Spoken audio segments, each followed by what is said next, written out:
20 minutes on a speedboat from one of Southeast Asia's most overcrowded tourist airports, and you'll arrive at a Thai island with no traffic lights, no beach clubs, no 7-Eleven, and no tourists. And right now, in 2026, a basic bungalow there still costs $25 a night.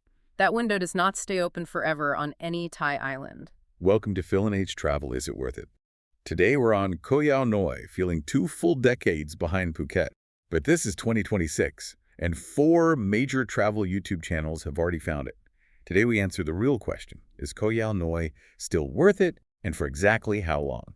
Welcome to today's deep dive. If you are listening to this right now, you're probably that very specific type of traveler, right? The one who spends hours scouring maps, searching for that perfect, completely untouched slice of paradise. Oh, absolutely. And then you arrive and find out, well, 2 million other people had the exact same idea. Yeah, the classic travel trap. Exactly. But today, we have something incredibly special for you. We have obtained this brilliantly detailed, honestly, brutally honest, logistics-first travel brief from the team at Phil and H Travel. It's a gold mine. It really is. Our mission today is to unpack all 11 modules of their briefing to give you the ultimate unfiltered roadmap to Koh Yao Noi. We are going to rip apart the romance and, just look at the cold, hard mechanics of visiting an island that is right on the precipice of massive, irreversible change. Which is exactly why we need to emphasize the why behind this entire conversation. I mean, we aren't just looking at pretty beaches today. Right. No tourism board spin here. Exactly. We aren't reading off a list of nice sunset spots. We are analyzing the hard economic facts. We're looking at the real costs, the actual logistics of a place that honestly hasn't figured out its own infrastructure yet. Yeah. This is about understanding the economics, the cultural landscape, and the shifting tides of a destination that is currently sitting in a highly volatile transition period right now in 2026. So let's just get straight into it, because the brief starts with a number that, honestly, it completely changes the conversation. $6. It's crazy. Or, in local currency, about 150 to 200 Thai baht. That incredibly small amount of money is your entry point. It's the cost of a public speedboat ticket from Tai Bang Rong Pier in Phuket. Just a basic public boat. Yeah, and it drops you just 20 to 30 minutes later at Monok Pier on Koh Yao Noi. What's fascinating here is that the physical distance between those two piers is tiny, right? But the experiential distance is astronomical. Oh, for sure. Think about the underlying mechanics here. You're moving from Phuket, an island that, as of 2026, is processing over 10 million visitors a year. 10 million. That's just wild. It's massive. They have multi-lane highways, mega malls, international hospital wings. And you take a 20-minute boat ride to Koh Yao Noi, which is an island of 49 square kilometers with a population of roughly 5,000 predominantly Muslim fishing residents. Right. There are 0 traffic lights. There is exactly 1 ATM, 1 single 7-Eleven on the entire island, and absolutely no high-rise development. You aren't just stepping down in intensity, you are experiencing a complete paradigm shift. Okay, let's unpack this because it's completely jarring. I mean, you can literally stand on the northeast coast of Phuket and physically see Koh Yao Noi across the water. Yeah, you can see it from the beach. They share the exact same bay. But the primary sound you hear at 9 p.m. on Koh Yao Noi isn't some, pulsing bass line from a beachfront mega club. It's the evening call to prayer, drifting from the local mosque over the rubber trees. Yeah, it's totally different. But here is the tension, and this is what Phil and H have mapped out so perfectly for us. 2026 is the year the discovery curve goes totally vertical. Well, because it's being pushed by a confluence of massive, undeniable forces. First, you have the digital amplification effect. Yeah.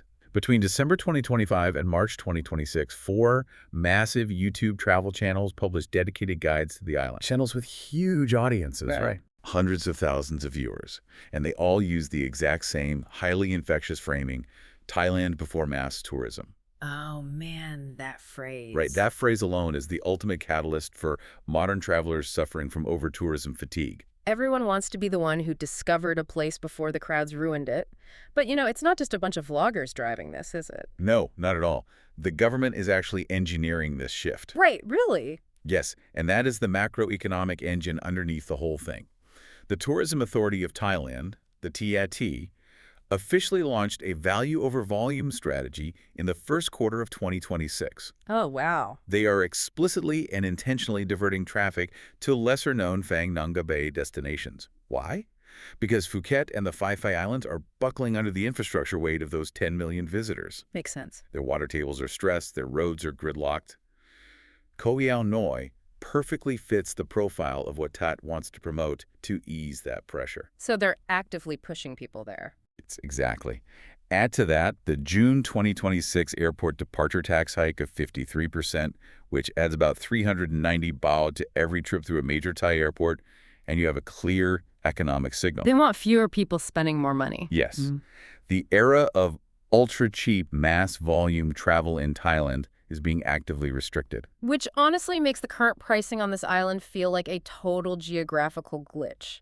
Phil points out that the price spread here is the most extreme of any Thai island they've ever covered. It really is. I was looking at the numbers in the brief, and they make zero logical sense. You can literally throw a rock from a $17 backpacker shack and hit a $4,000 a night private villa. The disparity is huge. It's insane. You can rent a basic fan bungalow for 600 baht a night. But on that exact same island, sharing the exact same view of the Phang Nga Bay water, the Six Senses Resort is pricing private pool villas from $800 to over $1,500 a night, and on peak weekends, upwards of $4,400. And what's fascinating here is it's an 80-to-1 price difference for the exact same sunset. Wow. What that tells us economically is that we are looking at a highly polarized microeconomy.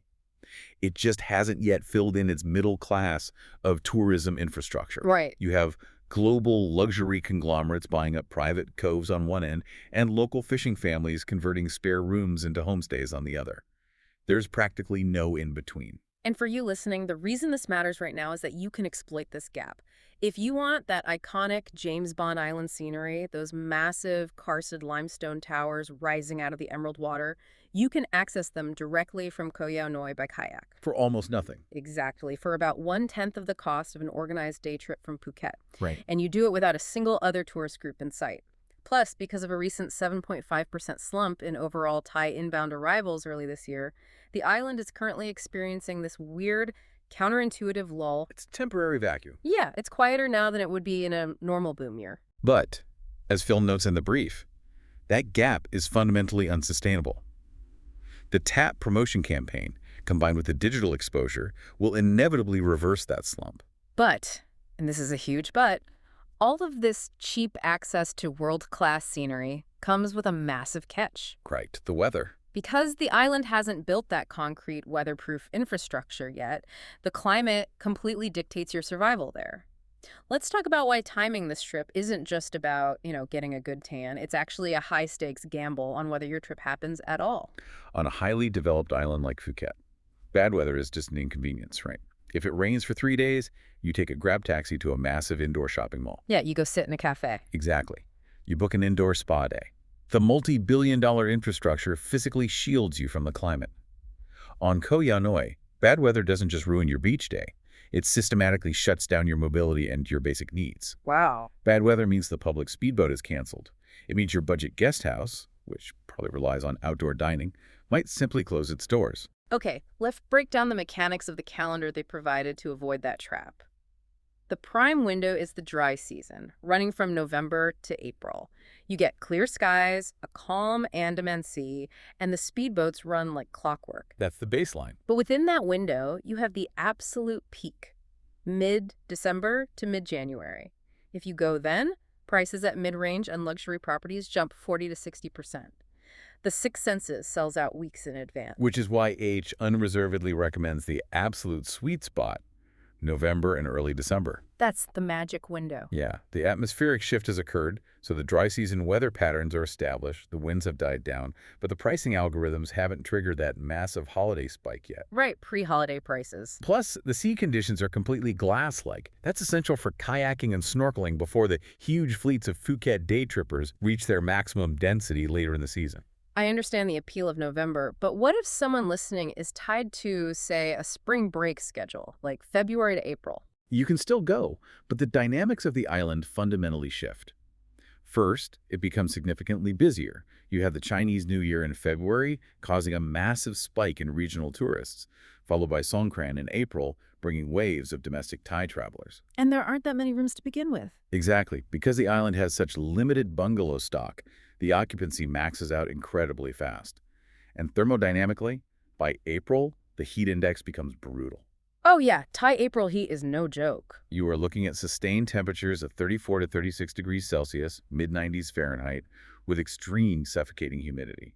On an island where many budget rooms only have ceiling fans, that heat becomes a physical endurance test. Which sounds rough. But Yeah. then we hit the real danger zone. The transition in May, leading into the full monsoon season from June to October, this is where the lack of a protective infrastructure really shows its teeth. The Andaman monsoon doesn't just brush past Koh Yao Noi, it hits it directly. We're not talking about a quaint, romantic afternoon shower. No, it's intense. We are talking about heavy, sustained oceanic swells. Those swells physically prevent the speedboats from docking or safely crossing the bay. You could literally be stranded in Phuket. Yes, unable to reach your prepaid accommodation. Yeah. Or worse, stranded on Koh Yao Noi, panicking as you miss your international flight home out of Phuket. That's a nightmare. The island essentially goes into hibernation. The tourism facade drops, and it reverts entirely to its baseline identity as a fishing community. Now, purely from a yield management perspective, July is statistically the cheapest month. The source brief notes prices can plummet by up to 92% compared to the peak season. Wait, a 92% price drop? That is practically begging people to show up. Yes, but Phil and H explicitly warn against taking that bait if you were a first-time visitor. Right.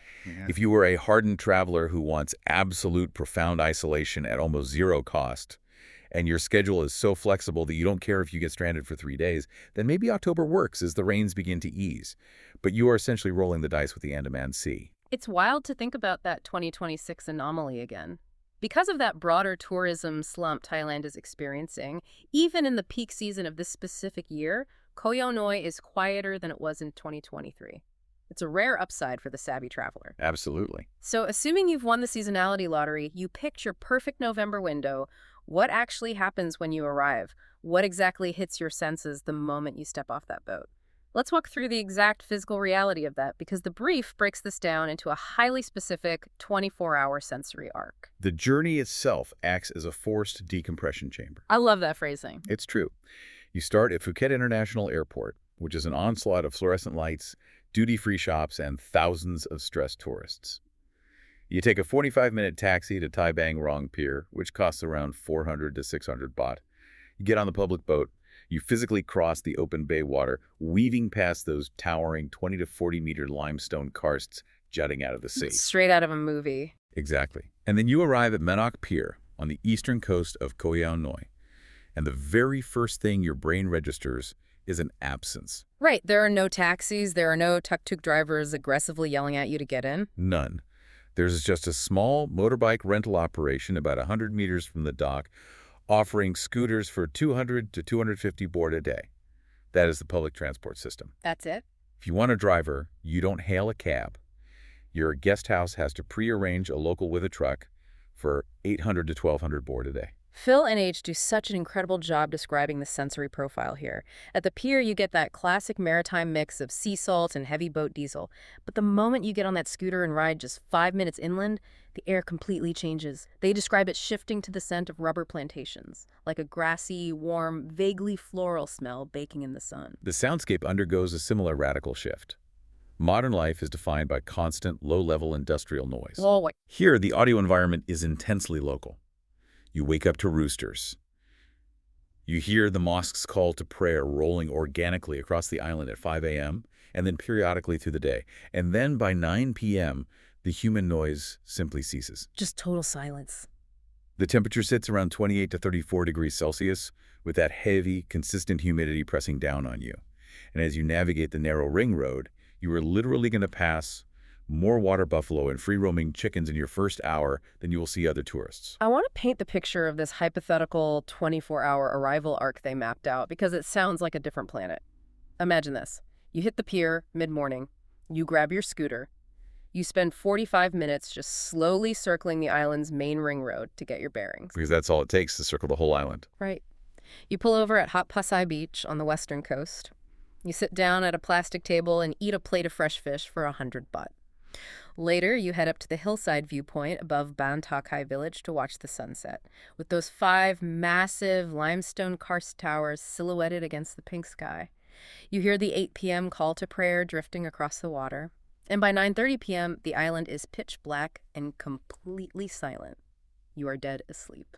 If we connect this to the bigger picture, the underlying psychology of that 24-hour arc is fascinating. This isn't just about relaxation in the way we usually mean it, getting a massage or lying by a pool. It is a profound, almost aggressive deceleration. Yes. Modern travel has become deeply consumptive. We travel to consume sights, to consume nightlife, to consume high-end culinary experiences. You want to do things constantly. Right. Koh Yao Noi structurally prevents you from doing that. It forces you to stop consuming and start simply existing within its extremely quiet, slow-moving ecosystem. It strips away the dopamine hits of constant entertainment. That deceleration sounds idyllic, honestly. But where you actually wake up to hear those roosters the next morning depends entirely on your budget. And as we hinted at earlier with that geographical glitch, the island has a massive missing middle when it comes to where you sleep. Let's dig into the mechanics of this accommodation chasm. The term chasm is perfectly chosen by Phil and H because it highlights a structural gap in the local economy. Let's break down the 4 distinct tiers they identified. First, you have the backpacker tier, Right. running 600 to 900 baht, or roughly 17 to 25 US dollars a night. These are basic bungalows, mostly concentrated near Bantai Kai Village and the main road south, places like Sabai Corner. Very rustic. They're as simple as it gets. A ceiling fan, a shared or basic ensuite bathroom, no air conditioning, no swimming pool. But they give you direct, unpretentious access to the beach. Which is perfect if you just view your room as a dry box to keep your backpack in while you explore. Then you step up to the Midrange Couple tier. This jumps to 3,000 to 7,000 baht, or $85 to $195 a night. You have places like the Hideout, which gives you a private room, a small pool, and decent Wi-Fi. But I want to zero in on a property Phil specifically singles out here, Koyao Bay Pavilions. Yes, Koyao Bay Pavilion sits at the upper end of that mid-range, around 4,500 to 7,000 baht. Phil is usually very measured in his assessments, but he explicitly calls their pool villa with direct bay views objectively one of the best deals in all of Thai Island accommodation in 2026. That's high praise. It is. Huh? You are securing a private pool villa framing Phang Nga Bay for under $200 a night. If you took that exact architectural structure and moved it 20 minutes across the water to Phuket, it would cost you triple, minimum. Okay, here's where it gets really interesting. You move to the family tier, which is 8,000 to 12,000 baht, or $220 to $335 a night. H's top pick here is the Cape Kudu Hotel. It's got a great pool, highly structured beach access, and most importantly for families, the service standards are actually robust enough to handle the unpredictability of young children. Essential for parents. Definitely. But then we reach the edge of the chasm, the luxury tier. This isn't a step up, it is an astronomical leap. You go from a $300 family resort straight to 28,000 to 55,000 baht and beyond. That's $800 to over $1,500 a night, stretching up to that peak $4,400 figure. It's staggering. It's completely wild. The Six Senses Koh Yao Noi is the king of this tier. 56 private pool villas, a private beach, a world-class spa. H actually defends this massive price point in the brief, arguing that the pristine setting and the sheer quality of the architecture genuinely justify the cost if you operate in that tax bracket. You also have ANI Thailand operating in this same ultra-luxury space. But look at the economic void between those extremes. Why is there no mid-luxury tier? Why is there no vibrant, highly competitive $400 to $600 boutique hotel scene? You either jump the chasm from $150 to $1,000 or you don't. Why is that? The mechanism behind this is land ownership and development capital. The land is largely owned by generational fishing families.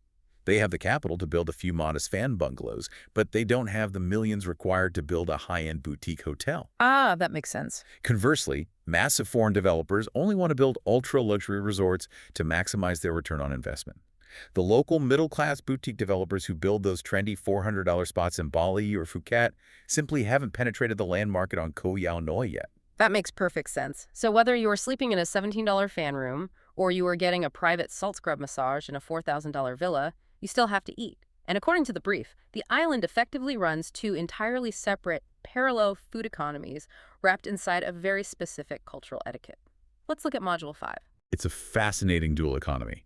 You have the local food system and the tourist food system. The local system is entirely Muslim Thai. This means halal-certified kitchens. It means absolutely no pork on almost any menu across the island. Right. It means a heavy reliance on the immediate supply chain. Fresh-caught Phang Nga Bay seafood, rice-based curries, and variations of pad thai. And the prices in the local system are almost hard to believe for 2026. If you take your scooter just 5 minutes inland from the pier, you can sit down at a local family restaurant and get a plate of expertly cooked fried rice for 60 to 80 baht. That's about $2. $2. A piece of fresh grilled fish, pulled straight from a longtail boat that morning, served with rice and a local salad, is 100 to 150 baht. Two people can sit down and have a massive multi-course feast of fish curry, soup, and rice for $7 to $10 total. Phil and H call out a signature culinary mechanism here. The fish is delivered directly from the boats to the restaurants along the western coast. There was no middleman, no freezing process, no long truck transport. They literally pull it from the net, grill it over charcoal, and serve it with local fermented herb sauces. Straight from the ocean. For 120 baht, they claim it is biologically the freshest fish you will eat in Thailand. But then there's the tourist food system, which operates on completely different margins. If you go to the floating Western Coast restaurants or the beachfront spots near Lam Sai that cater specifically to English speakers, you are paying a 40 to 60% markup. Main courses run at 150 to 300 baht. Now, that's still cheap by London or New York standards, but you are paying a premium for the view and the English menu. And you have to understand the grocery logistics to fully grasp how isolated you really are. There is no massive Tesco Lotus here. There is no macro wholesale store. You have one single 7-Eleven with very limited stock and almost no fresh produce. So where do you get fresh food? If you want actual food to cook or fresh fruit to snack on, you have to go to the Ban Tai Kai morning market between 6 a.m. and 9 a.m. That market is the actual, literal supply chain of the island. If you miss it, you don't get fresh food. Wow, so you have to be up early. Also, a critical logistical note. You cannot drink the tap water anywhere on the island. You must factor in buying bottled water daily, which runs 10 to 15 baht for a 1.5-liter bottle. I love the specific call-out Phil makes about the pier trap because it perfectly illustrates how these two economies interact. He points out that the first financial decision you make at Manok Pier is a trap. The restaurants right there exist entirely to capture disoriented tourists who haven't figured the island's geography out yet. It's brilliant on their part, really. Right. They charge 120 baht for a basic bowl of noodle soup. If you just get on your scooter and ride 400 meters inland out of sight of the pier, that exact same bowl of soup is 60 baht. He argues that this sets the financial tone for your entire stay. It acts as a literal boundary line between the passive tourist mindset and the active traveler mindset. But beyond the economics of a bowl of noodles, the cultural etiquette surrounding food and drink is paramount. Because the island is predominantly Muslim, alcohol is handled very differently than in Phuket. Very differently. It is available at resorts and some restaurants, but it is consumed discreetly. You don't see massive neon beer signs illuminating the streets. And drinking a beer openly on the public beach in front of local families is considered highly inappropriate. I think it's crucial how H frames this in the brief. She says abstaining from public beach drinking isn't a restriction that diminishes your vacation. It's a lesson in being a respectful guest. It's the exact reason the island has retained its quiet, respectful character. Exactly. If you want to shotgun a beer on the sand while listening to a Bluetooth speaker, Phuket is a 20-minute boat ride away. Here, you are a guest in a working fishing community. Precisely. The etiquette is simple but vital. You dress modestly when visiting the inland villages or the market, cover your shoulders and knees. You physically remove your shoes before entering a home, a small shop, or a mosque. The local greeting isn't a booming hello, but rather a slight nod or a gentle smile. It's all about subtlety. And as we mentioned, the 5 a.m. call to prayer is part of the daily rhythm. It is not noise pollution to be complained about. It is the cultural fabric you supposedly traveled halfway around the world to experience. So let's translate those noodle soups and scooter rentals into cold, hard daily budgets. The brief breaks down the daily economic reality into 3 tiers, plus a very sobering reality check for anyone dreaming of becoming a digital nomad here. Let's start at the absolute floor, the low-end or backpacker budget. Phil calculates this at roughly 1,780 baht per day, which is about $50 US. That includes your 700 baht fan bungalow, 280 baht for 3 local inland meals, 250 for a scooter rental, 400 for activities like an independent kayak rental, and 150 for your daily water and sundries. That is incredibly detailed. At $50 a day, Koh Yao Noi offers the most mathematically efficient access to Phang Nga Bay in 2026. To get that same scenery on a guided day trip from Phuket would cost you up to 3,000 bahts for just a few hours, and that doesn't even include a place to sleep that night. Then you have the mid-tier, the Midrange Couple. That comes to about 4,325 baht, or $120 per person per day. That budget gets you half a room at a place like Koyao Bay Pavilions, a mix of local street food and beachfront restaurant dining, your own scooter, a dedicated boat trip, and a few beers. Which is fantastic value. I really want to emphasize this to you listening. Spending $120 a day here secures you an experience that would easily cost $400 a day on a hyper-developed island like Koh Samui. The value proposition is insane. And finally, the high tier, the luxury bracket. This averages 27,000 baht, or roughly $750 per person per day. That's staying at the Six Senses, eating mostly imported food at the resort's restaurants, getting a 2,500 baht private spa treatment, and taking private catered boat tours. But notice the structural caveat Phil includes. Right. This luxury experience is totally resort contained. You cannot leave the gates of the Six Senses and go luxury shopping in the village or find a high-end mixology cocktail bar. The island's local economy simply doesn't possess them. You are buying a luxurious bubble. But wait, this leads to one of my favorite parts of the whole brief, the digital nomad fantasy. This is a big one. We see this all the time on Instagram and TikTok, right? Move to a pristine Thai island, open your laptop on the beach, and live for $1,000 a month. And on paper, mathematically, Phil says, yes, a monthly budget of $1,200 to $1,800 is achievable here. But this raises an important question. Is it actually workable? And the answer is, structurally, it is a massive trap. The brief is brutally refreshingly honest about this. Koh Yao Noi has 0 dedicated co-working spaces. 0. The Wi-Fi anywhere outside of the luxury resort bubbles is weak, unstable, or completely non-functional. And there is virtually no long-term rental market that exists online. You cannot simply log on to Airbnb and find a beautifully appointed one-month apartment setup optimized for remote work. Right, so if you show up expecting to hop on a high-stakes Zoom call with your boss back in New York from your beachfront bamboo bungalow, you are going to get fired. Pretty much. The infrastructure isn't just bad, it's practically hostile to high-bandwidth remote work. Exactly. The undersea cables and cellular towers prioritize basic connectivity for locals, not high-speed data for expatriate tech workers. Phil and H categorize the island as a 3 to 5 day digital detox. It is a place you go between your intense remote work stints in Chiang Mai or Phuket to clear your head. It is not a remote work base. If you try to force it to be a remote work hub, you will spend your entire trip fighting the island's infrastructure instead of enjoying it. Absolutely. But maintaining that tight budget and keeping your trip intact requires you to dodge 3 very specific trip-ruining logistical landmines. This is where the brief turns into a literal survival guide for a place that looks completely harmless on a postcard. It does. And it's crucial to understand why these traps exist.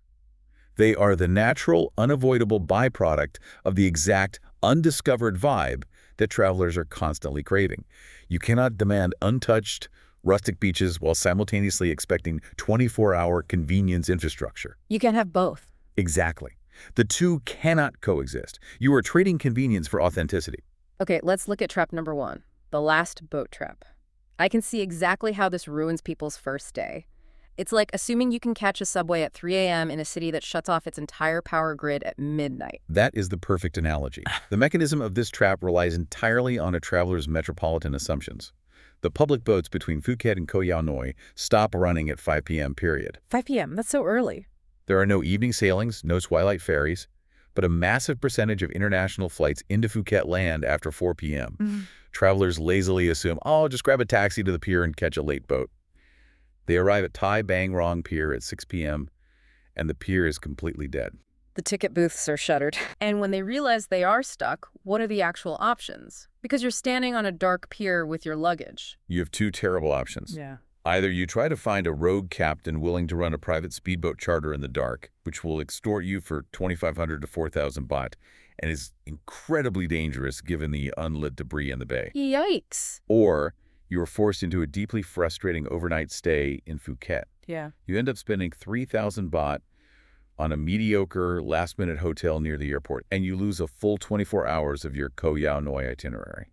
So what's the fix? Phil notes this is the single most common logistical error in their data. The fix is absolute.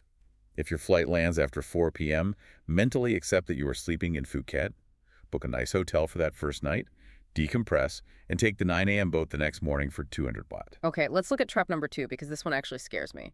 Phil calls the scooter rental a trap, but I'm looking at the map. It's 49 square kilometers. There are almost no cars. That sounds like the safest possible place on Earth to ride a scooter. Why is he waving a massive red flag here? The danger is visual deception combined with mechanical overconfidence. You look at a 2D map and it looks small, flat, and simple. You get off the boat at Manok Pier and the rental guy hands you the keys to a 125cc automatic scooter for 200 baht. He doesn't check your license. He doesn't ask if you've ever ridden a motorcycle. The handover takes 20 seconds. You feel an immediate, false sense of absolute freedom. But the physical reality of the road network is a totally different story. Completely different. The roads are heavily undulating. They're frequently wet from micro showers. They're heavily potholed. Several of the inland routes that connect the best viewpoints are made of unpaved laterite. What's laterite? It's that rich red dirt that turns into absolute frictionless, slick mud the second it rains. And there was almost no municipal street lighting after dark. And remember, Thailand drives on the left side of the road, which fundamentally disorients the muscle memory of North American and European drivers. And here's the fact that should sober anyone up instantly. There is no hospital on Koh Yao Noi. None. The nearest trauma facility capable of handling a serious injury is Phuket International Hospital. Now, think about the logistics of a medical emergency. Even in ideal daytime conditions, that requires a local clinic to stabilize you, an emergency speedboat to cross the bay, and an ambulance waiting on the Phuket side. That is a minimum 45-minute delay. Oh, wow. If you crash your scooter on a wet, dark road at 8 p.m., the boats aren't running. You are in a profoundly vulnerable medical situation. Scooter crashes are the #1 source of tourist injury on the island. So what's the fix here? The fix is ego-crushing but necessary. If you are inexperienced, if you haven't actively ridden a scooter in the past 3 months, do not rent one. Pay the 800 to 1200 baht and hire a local driver. Yeah, that illusion of freedom isn't worth a fractured collarbone and a 45-minute agonizing boat ride while bleeding. All right, trap number 3, the ATM desert. This trap catches the modern traveler who implicitly assumes Apple Pay, Google Wallet, and Visa Tap to Pay are universal human rights. Koh Yao Noi has exactly one ATM, one single machine for the entire island. That's unbelievable in 2026. And almost the entire local economy, the independent guest houses, the scooter rental guys, the local family restaurants, is strictly, rigidly cash only. Unless you are safely inside the gates of the 6 senses, your digital currency is useless. So what actually happens when that single machine goes down or runs out of cash? Because Phil notes that it empties out regularly on peak weekends when domestic tourists flood in. You become financially paralyzed. You can't pay for your 60 baht dinner. You can't put fuel in your scooter. You can't even buy a ticket for the public boat back to Phuket to get more cash. You are literally trapped by a lack of paper money. How do you prevent that? The fix requires planning. Before you ever leave Phuket, calculate your entire anticipated trip budget for Koh Yao Noi. Then add a 30% emergency buffer to that number. Withdraw all of it in physical Thai baht at the Phuket airport or pier. Treat the island's single ATM purely as an emergency backup, operating under the assumption that it might be empty when you need it. It's basically a cash-carrying exercise from the 1990s.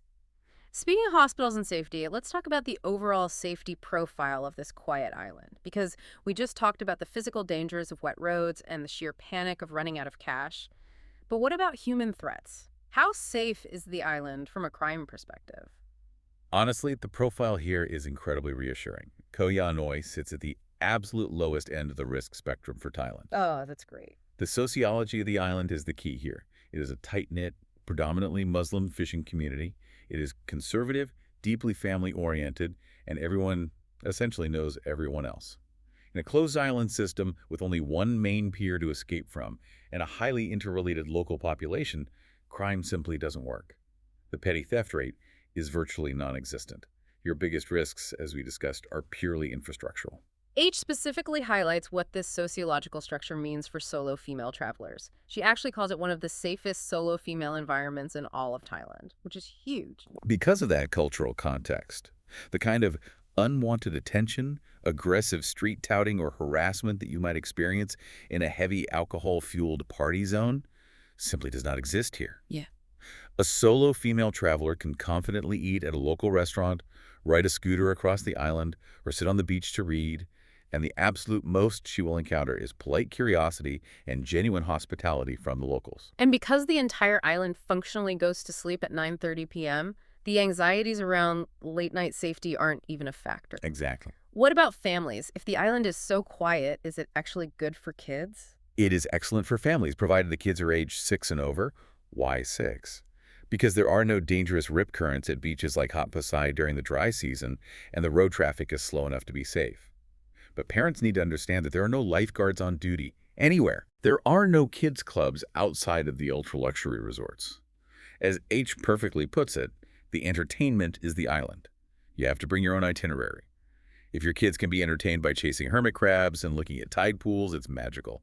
If they need structured, high-stimulation entertainment, they will be miserable. I always wonder about scams in these supposedly pristine places. You go to Phuket and you have to dodge the inflated taximeters, the jet ski damage extortion scams. What is the scam landscape actually like on Koh Yao Noi? It is remarkably refreshingly small. Phil notes literally only one consistent scam, and it happens the minute you arrive at Manok Pier. Local touts will approach disoriented tourists offering a private speedboat transfer to their hotel or a remote beach for 1,500 to 2,500 baht. Just preying on the confusion? They try to capture you in that moment. Before you realize that the public boat or a local truck is parked 20 feet away and costs 200 baht, you just firmly say no and walk past them. That is the entire exhaustive list of the island's scam landscape. So, you've safely navigated the pier touts, you survived the scooter ride on the laterite, you have a thick wad of cash in your pocket. What are the actual payoff moments? And conversely, what are the hard realities that might leave you deeply disappointed if you bought into the Instagram hype? Let's look at Module 9, the magic versus the reality check, starting with the magic. The moments they highlight are incredibly evocative because they rely on isolation. Picture this. It's 7 a.m., you've rented a plastic kayak for a few dollars, you paddle out solo into the glassy water of Phang Nga Bay. You are physically weaving through these massive 30 to 40 meter limestone karst formations. Wow. The water is emerald green. And because the massive diesel-spewing day trip boats from Phuket haven't crossed the bay yet, you are completely alone in one of the most famous, heavily photographed landscapes on Earth. That feeling of solitary scale is irreplaceable. Or imagine walking down Hot Pasai Beach at low tide. Fine sand, no vendors aggressively shouting at you to buy sunglasses, no endless rows of rented plastic sunbeds, no beach clubs blasting bass-heavy music, just an empty, quiet beach. And the food. Eating fresh crab at a floating wooden restaurant. 600 baht for 2 people, roughly $17, for crabs that were pulled out of the water 3 hours earlier. And because there is almost zero light pollution on the western coast, you get a staggering naked-eye view of the Milky Way on clear nights. You get that sunset at Ban Thai Kai. It is visually undeniably stunning. But then comes the reality check. Yeah. And Phil does not hold back here. No, he doesn't. Because managing expectations is crucial. First, the beaches. Yeah. They are good, but they are not the pristine, powdery, flower-like perfection of Koh Phi Phi or Railay in Krabi. The sand is patchier. And critically, at high tide, several sections reveal thick, dark seagrass beds. Right, which is ecologically vital for the local marine life. Yes, but if you go expecting the manicured, filtered aesthetic of the Maldives, you will be disappointed. And we've mentioned this, but it really bears repeating for anyone used to standard Thai vacations. Zero nightlife. None. If you want to drink a mojito at midnight while listening to a live reggae band, you are on the wrong island. It is lights out at 9:30 p.m. The culinary fatigue is also a very real phenomenon. The Muslim Thai cuisine is incredibly delicious, but the variety is extremely narrow.